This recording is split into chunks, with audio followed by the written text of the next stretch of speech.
ಕರ್ನಾಟಕದ ಮೂಲೆ ಮೂಲೆಯಲ್ಲಿ ಹಬ್ಬಿದ್ಯಾ ಉಗ್ರರ ಜಾಲ. Breaking update. ಕಲಬುರಗಿ ಜಿಗಣಿ ಬಳಿಕ ಇದೀಗ ದೊಡ್ಡಬಳ್ಳಾಪುರದಲ್ಲಿ ರಣಬೇಟೆ. ಪಾಕ್ ಐಎಸ್ಐ ಏಜೆಂಟ್ ಜೊತೆ ಸಂಪರ್ಕದಲ್ಲಿದ್ದವನನ್ನು ವಶಕ್ಕೆ ಪಡೆಯಲಾಗಿದೆ. ದೊಡ್ಡಬಳ್ಳಾಪುರ ಪೊಲೀಸರು ಸೈಯದ್ ಅಬೂಬಕರ್ನನ್ನ ವಶಕ್ಕೆ ಪಡೆದಿದ್ದಾರೆ. ವಶಕ್ಕೆ ಪಡೆದು ವಿಚಾರಣೆ ನಡೆಸ್ತಾ ಇದ್ದಾರೆ. ಐಬಿಐ ಅಧಿಕಾರಿಗಳ ಖಚಿತ ಮಾಹಿತಿ ಮೇರೆಗೆ ಈ ಅಬೂಬಕರ್ನನ್ನ ವಶಕ್ಕೆ ಪಡೆಯಲಾಗಿದೆ. ಬೆಂಗಳೂರು, ಮಂಗಳೂರು, ಹುಬ್ಬಳ್ಳಿ, ದೊಡ್ಡಬಳ್ಳಾಪುರ, ಕಲಬುರಗಿ, ಜಿಗಣಿ ಇಲ್ಲೆಲ್ಲ ಕಡೆ ಉಗ್ರರ ಜಾಲ ಹಬ್ಬಿದ್ಯಾ? ಇಲ್ಲೆಲ್ಲ ಕಡೆ ಐಎಸ್ಐ ಸಂಪರ್ಕದಲ್ಲಿ ಇರ್ತಕ್ಕಂಥ ಜನಗಳು ಇದ್ದಾರಾ? ಇಷ್ಟೂ ಕಡೆಗಳಲ್ಲಿ ಇಂಟೆಲಿಜೆನ್ಸ್ ಅಧಿಕಾರಿಗಳ ಮಾಹಿತಿ ಮೇರೆಗೆ ಜನಗಳನ್ನು ವಶಕ್ಕೆ ಪಡೆಯಲಾಗಿದೆ. ಪಾಕಿಸ್ತಾನದ ಐಎಸ್ಐ ಜೊತೆ ಸಂಪರ್ಕದಲ್ಲಿ ಇರುವಂತಹ ಜನಗಳು ಬೇರೆ ಎಲ್ಲೂ ಅಲ್ಲ. ಪಾಕಿಸ್ತಾನ ದೂರದಲ್ಲಿರಬಹುದು, ಆದರೆ ಪಾಕಿಸ್ತಾನದ ಐಎಸ್ಐ ಜೊತೆ ಸಂಪರ್ಕದಲ್ಲಿರುವಂತಹ ಜನಗಳು ಕರ್ನಾಟಕದ ಬೇರೆ ಬೇರೆ ಊರುಗಳಲ್ಲಿ ಮೂಲೆ ಮೂಲೆಯಲ್ಲಿ ಹಬ್ಬಿದ್ದಾರೆ ಅನ್ನುವಂತಹ ವಿಚಾರ ಗೊತ್ತಾಗುತ್ತೆ. ಇದರಿಂದ ಐಬಿಐ ಅಧಿಕಾರಿಗಳ ಖಚಿತ ಮಾಹಿತಿ ಮೇರೆಗೆ ಪೊಲೀಸರು ಕಾರ್ಯಾಚರಣೆ ನಡೆಸಿದ್ದಾರೆ. ಇದೀಗ ಸೈಯದ್ ಅಬೂಬಕರ್ ಅನ್ನುವಂತಹ ವ್ಯಕ್ತಿಯನ್ನ ವಶಕ್ಕೆ ಪಡೆದಿದ್ದಾರೆ ದೊಡ್ಡಬಳ್ಳಾಪುರದಲ್ಲಿ.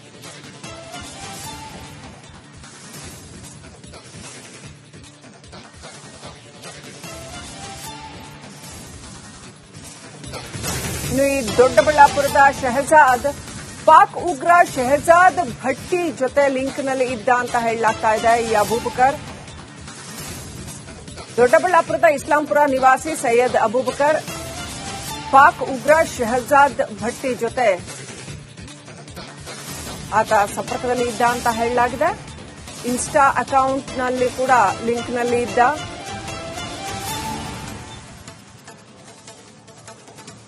ಆ ಇನ್ಸ್ಟಾ ಅಕೌಂಟ್ನ ನಮ್ಮ ತೆರೆ ಮೇಲೆ ನೋಡ್ತಾ ಇದ್ದೀರಾ ನೀವು. HAMMADMEM on 333 ಅನ್ನುವಂತಹ ಒಂದು ಇನ್ಸ್ಟಾ ಅಕೌಂಟ್. ಆ ಅಕೌಂಟ್ ಜೊತೆ ಸಂಪರ್ಕದಲ್ಲಿ ಇದ್ದ ಅಂತ, ಇನ್ಸ್ಟಾಗ್ರಾಮ್ ಮೂಲಕ ಈತ ಸಂಪರ್ಕದಲ್ಲಿ ಇದ್ದ ಅಂತ ಹೇಳಲಾಗ್ತಾ ಇದೆ. ಕಳೆದ 2 ವರ್ಷಗಳಿಂದ ಈತ ನಿರಂತರ ಸಂಪರ್ಕದಲ್ಲಿದ್ದ ಅಂತ ಹೇಳಲಾಗ್ತಾ ಇದೆ ಪಾಕ್ ಉಗ್ರನ ಜೊತೆಗೆ.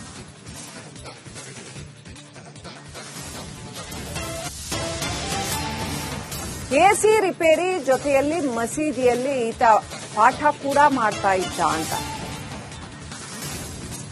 ಗ್ಯಾಂಗ್ ಹೇಳಿದಂತೆ ಈತ ಕೇರಳ, ದೆಹಲಿಗೆ ಹೋಗಿ ತರಬೇತಿ ಪಡ್ಕೊಂಡು ಬಂದಿದ್ದಂಥದ್ದು.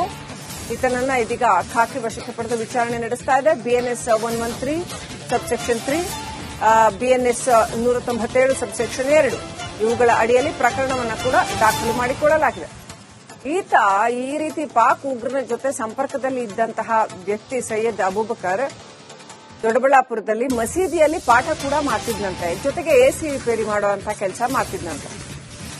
ಇನ್ಸ್ಟಾಗ್ರಾಮ್ ಅಕೌಂಟ್ ಮುಖಾಂತರದಲ್ಲಿ ಪಾಕ್ ಉಗ್ರನ ಜೊತೆ ಸಂಪರ್ಕದಲ್ಲಿ ಇದ್ದ ಅಂತ ಹೇಳಲಾಗ್ತಾ ಇದೆ. ಇನ್ನು ಯಾರೆಲ್ಲರ ಜೊತೆ ಈತ ಸಂಪರ್ಕದಲ್ಲಿದ್ದಾನೆ, ಈ ಉಗ್ರರ ಜಾಲ ಇನ್ನು ಎಷ್ಟರ ಮಟ್ಟಿಗೆ ಹಬ್ಬಿದೆ, ರಾಜ್ಯಾದ್ಯಂತ ಇನ್ನು ಯಾವ್ಯಾವ ಊರುಗಳಲ್ಲಿ ಈ ಉಗ್ರರ ಜಾಲ ಹಬ್ಬಿದೆ, ಪೊಲೀಸರು ಜೊತೆಗೆ NIA ಕೂಡ ಬರಬೇಕಾಗತ್ತಾ, ತನಿಖೆ ಯಾವ ರೀತಿನಲ್ಲಿ ನಡೆಯುತ್ತೆ, ಈ ಎಲ್ಲ ಡೀಟೇಲ್ಸ್ ಇನ್ನಷ್ಟೇ ಬರಬೇಕಾಗಿದೆ. ಒಟ್ಟಿನಲ್ಲಿ ಅನೇಕ ಕಡೆಗಳಲ್ಲಿ ಇದೇ ರೀತಿ ಪಾಕ್ ಸಂಪರ್ಕದಲ್ಲಿ ಇರುವಂತಹ ವ್ಯಕ್ತಿಗಳನ್ನ ನಮ್ಮ ದೇಶದಲ್ಲಿ, ನಮ್ಮ ರಾಜ್ಯದ ಮೂಲೆ ಮೂಲೆಗಳಲ್ಲಿ ಇವರಿದ್ದಾರೆ ಅನ್ನುವಂಥದ್ದು, ಅವ್ರನ್ನ ವಶಕ್ಕೆ ಪಡೆಯುವಂತಹ ಕೆಲಸವನ್ನ, ವಿಚಾರಣೆ ನಡೆಸುವಂತಹ ಕೆಲಸವನ್ನ ಪೊಲೀಸ್ ಇಲಾಖೆ ಮಾಡ್ತಾ ಇದೆ. ಈತ ಕೇರಳಕ್ಕೆ ಮತ್ತು ದೆಹಲಿಗೆ ಎಲ್ಲ ಹೋಗಿ ತರಬೇತಿ ಪಡ್ಕೊಂಡು ಬಂದಿದ್ದ ಅಂತ ಹೇಳಲಾಗಿದೆ. ಈತನನ್ನ ವಶಕ್ಕೆ ಪಡೆದು ಖಾಕಿ ವಿಚಾರಣೆ ನಡೆಸಿದೆ. ನೆಕ್ಸ್ಟ್ ಅಪ್ಡೇಟ್ ಪಡ್ಕೊಳ್ಳೋಣ. ಪ್ರತಿನಿಧಿ ಮಂಜುನಾಥ್ ಇನ್ನೂ ಕನೆಕ್ಟ್ ಆಗಿದ್ದಾರೆ. ಮಂಜುನಾಥ್, ಈತ ಯಾವಾಗನಿಂದ ಈ ಪಾಕ್ ಉಗ್ರನ ಜೊತೆ ಸಂಪರ್ಕದಲ್ಲಿ ಇದ್ದ, ಈತನ ಕುರಿತಾಗಿ ಸ್ಥಳೀಯವಾಗಿ ಇನ್ನೂ ಏನೆಲ್ಲ ಮಾಹಿತಿ ಲಭ್ಯವಾಗ್ತಾ ಇದೆ, ಜೊತೆಗೆ ಪೊಲೀಸರು ಏನ್ ಮಾಹಿತಿ ಕೊಡ್ತಾ ಇದ್ದಾರೆ, ನಿಮ್ಮ ಹತ್ರ ಏನ್ ಅಪ್ಡೇಟ್ ಇದೆ? ಶ್ರೀಲಕ್ಷ್ಮಿ, ಖಂಡಿತವಾಗಿ ಏನೀಗ ಈ ಹಿಂದೆ ಕೂಡ ಹುಬ್ಳಿ ಆಗಿರ್ಬೋದು, ಬೇರೆ ಬೇರೆ ಭಾಗಗಳಲ್ಲೂ ಕೂಡ ಉಗ್ರರ ಅಂದ್ರೆ ಪಾಕಿಸ್ತಾನ ಉಗ್ರರ ಜೊತೆ ನಿಂತಿರ್ತಕ್ಕಂತ ಆ ಒಂದು ಉಗ್ರರನ್ನ ಈಗಾಗಲೇ ವಶಕ್ಕೆ ಪಡೆದಿರ್ತಕ್ಕಂತ ಆ ಒಂದು NIA ತಂಡ ಈಗಾಗಲೇ ಅದರದ್ದು ಒಂದು ಹಂತದಲ್ಲಿ ವಿಚಾರಣೆ ಕೂಡ ನಡೀತಾ ಇದೆ. ಆದ್ರೆ ಈಗ ದೊಡ್ಡಬಳ್ಳಾಪುರ ನಗರ ಪೊಲೀಸರು ಕಾರ್ಯಾಚರಣೆಯನ್ನ ನಡೆಸಿ ದೊಡ್ಡಬಳ್ಳಾಪುರದ ಹೊರವಲಯದಲ್ಲಿ ಬರುವಂತಹ ಇಸ್ಲಾಂಪುರದ ಆ ಒಂದು ಸೈಯದ್ ಅಬೂಬಕರ್ ಅಂತಕ್ಕಂಥ ಪಾಕಿಸ್ತಾನದ ಒಂದು ಉಗ್ರರ ಜೊತೆ ನಂಟಿದ್ದಂತಹ ವ್ಯಕ್ತಿಯನ್ನ ಈಗ ವಶಕ್ಕೆ ಪಡೆದಿದ್ದಾರೆ. ಸುಮಾರು 2 ವರ್ಷಗಳಿಂದ ಈತ ಒಂದು ಪಾಕಿಸ್ತಾನದ ಬುಟ್ಟಿ ಗ್ಯಾಂಗ್ ಅಂದ್ರೆ ಆಜಾದ್ ಬುಟ್ಟಿ ಗ್ಯಾಂಗ್ ಅಂತ ಒಂದು ಏನು ಫೇಸ್ಬುಕ್ ಅಂದ್ರೆ ಇನ್ಸ್ಟಾಗ್ರಾಮ್ ಅಕೌಂಟ್ ಇದೆ. ಆ ಒಂದು ಅಕೌಂಟ್ ನಲ್ಲಿ ಈತ ಪಾಕಿಸ್ತಾನ ಉಗ್ರರ ಜೊತೆ ಜೊತೆಗೆ ನಂಟಿದ್ಕೊಂಡು ಸುಮಾರು 2 ವರ್ಷಗಳಿಂದಲೂ ಕೂಡ ಈತ ನಿರಂತರವಾಗಿ ಅವರ ಜೊತೆ ಆ ಒಂದು ಸಂಪರ್ಕದಲ್ಲಿದ್ದ. ಜೊತೆಗೆ ಇಲ್ಲಿನ ಸ್ಥಳೀಯವಾಗಿರ್ತಕ್ಕಂಥ ಮಾಹಿತಿಗಳನ್ನ ಪಾಕಿಸ್ತಾನದ ಜೊತೆ ಒಂದು ಹಂಚ್ಕೊಳ್ತಾ ಇದ್ದ ಅನ್ನುವಂತಹ ಮಾಹಿತಿ ಹಿನ್ನೆಲೆಯಲ್ಲಿ, ಜೊತೆಗೆ ನಿರಂತರವಾಗಿ ತನ್ನ ಆಧಾರ್ ಕಾರ್ಡ್ ಅನ್ನ ಕೊಟ್ಟು ಆತ ಆ ಇನ್ಸ್ಟಾಗ್ರಾಮ್ ಅಕೌಂಟ್ ನಲ್ಲಿ ನಿರಂತರವಾಗಿ ಸಂಪರ್ಕ ಇದ್ದಂತಹ ಹಿನ್ನೆಲೆಯಲ್ಲಿ ಕೇಂದ್ರ ಒಂದು ಇಂಟೆಲಿಜೆನ್ಸಿ ಐಬಿ ಮತ್ತೆ ಅಧಿಕಾರಿಗಳು ಇವರ ಒಂದು ಸಮ್ಮುಖದಲ್ಲಿ, ದೊಡ್ಡಬಳ್ಳಾಪುರ ನಗರ ಪೊಲೀಸರ ಸಮ್ಮುಖದಲ್ಲಿ ಈಗ ಆತನನ್ನ ಅರೆಸ್ಟ್ ಮಾಡಿರುವಂತದ್ದು. ಜೊತೆಗೆ ಈಗಾಗಲೇ ಅರೆಸ್ಟ್ ಮಾಡಿ ವಶಕ್ಕೆ ಪಡೆದು ಆತನನ್ನ ವಿಚಾರಣೆಯನ್ನ ಕೂಡ ಮಾಡ್ತಾ ಇದ್ರೆ. ಮುಖ್ಯವಾಗಿ ಈತ ಇಸ್ಲಾಂಪುರದಲ್ಲಿ ಇಟ್ಕೊಂಡು ಬೆಂಗಳೂರಿನ ಒಂದು ಬೇರೆ ಬೇರೆ ಭಾಗಗಳಲ್ಲಿ ಎಸಿ ರಿಪಾರಿ ಕೆಲಸವನ್ನ ಮಾಡ್ಕೊಂಡು ಅಲ್ಲೇ ಇದ್ದಂತಹ ಮಸೀದಿಯಲ್ಲಿ ಒಂದು ಪ್ರಾರ್ಥನೆಯ ಒಂದು ಪಾಠವನ್ನ ಮಾಡ್ತಿದ್ದ ಅಂತಕ್ಕಂತ ಪ್ರಾಥಮಿಕ ಮಾಹಿತಿ ಈಗ ಸದ್ಯಕ್ಕೆ ಲಭ್ಯ ಆಗಿದೆ.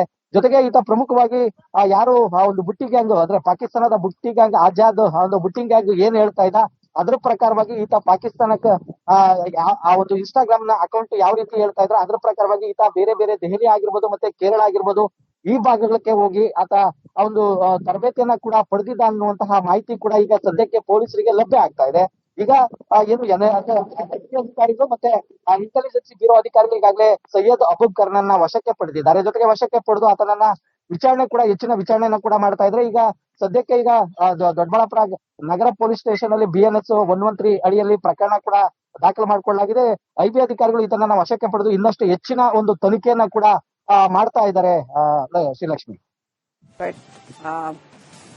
ಇನ್ನು ಈತನ ಸಂಬಂಧಿಕರು ಅಥವಾ ಸುತ್ತಮುತ್ತ ಇರೋರಿಗೆ, ಸ್ಥಳೀಯರಿಗೆ ಗೊತ್ತಿತ್ತಾ ಈತನ ಸಂಪರ್ಕ? ಮತ್ತೆ ಈತ ತುಂಬಾ ರ್ಯಾಡಿಕಲೈಸ್ ಆಗಿರುವಂತಹ ಒಬ್ಬ ವ್ಯಕ್ತಿನ ಈತನಿಗೆ ಬ್ರೈನ್ ವಾಶ್ ಮಾಡಲಾಗಿದೆಯಾ? ಮತ್ತೆ ಯಾಕೆ ಇಷ್ಟೊಂದು ಉಗ್ರನ ಜೊತೆ ಸಂಪರ್ಕ ಬೆಳೆಸ್ಕೊಳ್ಳುವಂತಹ ಒಂದು ಕೆಲಸಕ್ಕೆ ಈತ ಮುಂದಾದ? ಈತನ ಜೊತೆ ಇನ್ನೂ ಯಾರಾದ್ರೂ ಇದ್ದಾರಾ? ಅಲ್ಲಿ ಸುತ್ತಮುತ್ತ ಇರುವಂತವ್ರು, ಈತನ ಆಪ್ತರು ಇನ್ನೂ ಯಾರಾದ್ರೂ ಇದ್ದಾರಾ ಮಂಜುನಾಥ್?